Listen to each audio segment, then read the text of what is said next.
and making music a social experience. That's where online music service Rdio says it has the edge. By going social, the company says subscribers will know which song to play next, a feature on other on-demand services do not have. Joining us here in San Francisco is Rdio CEO Drew Larner. So, first of all, welcome to Bloomberg West. Very exciting stuff happening in the online music business. Are you really, though, the only social music services? Don't other services have social features? I believe that we've done it in a unique way in the sense that it's core to our DNA, the way social is weaved into the experience. Other services are primarily search and play, and ours is based around following people and what people are doing on the service and discovering new music through people, which we believe is the core way that people really experience music. And you guys do have partnerships with all the labals, correct? We do. We're in business with all the labels, all the indies, all the aggregators, all the publishers, all licensed music. Explain that process to me. How hard was that to secure? It was a little bit of a challenge. I'm not sure if you're aware of the history of our founders.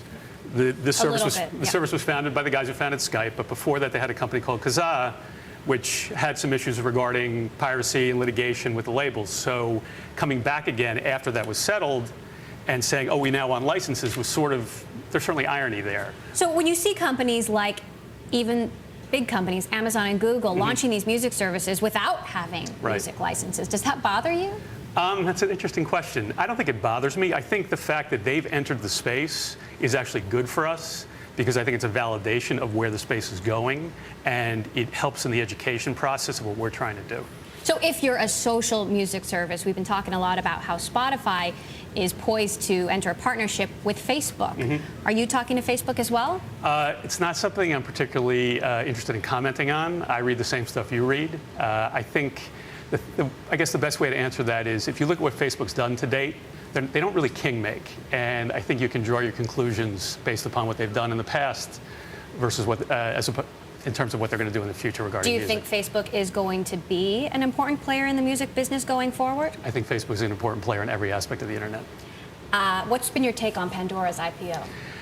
I think it's exciting, again, for the space because it validates that there's value in online music. And as far as the ins and outs of their IPO and where the pricing has gone, I'm not an expert in public markets, but I'm encouraged generally that there's been such investor interest because I think it only can reflect well on us and what we're doing. So how fast is Rdio growing? What can you give us an idea? We've only been live for about 10 months and we haven't disclosed subscriber figures, but roughly we've been 30% month-over-month growth, so it's been really healthy. Our subscriber base, we have two price points, $4.99 for web and $9.99 for mobile.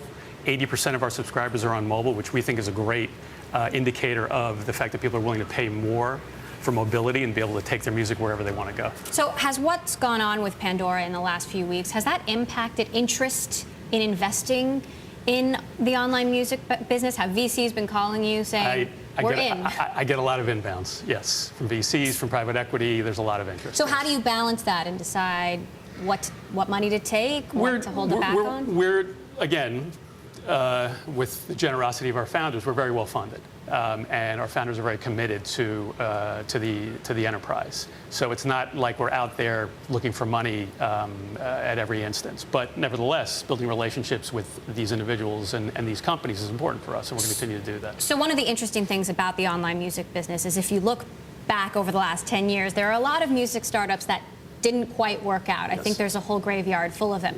How do you make sure you don't go there?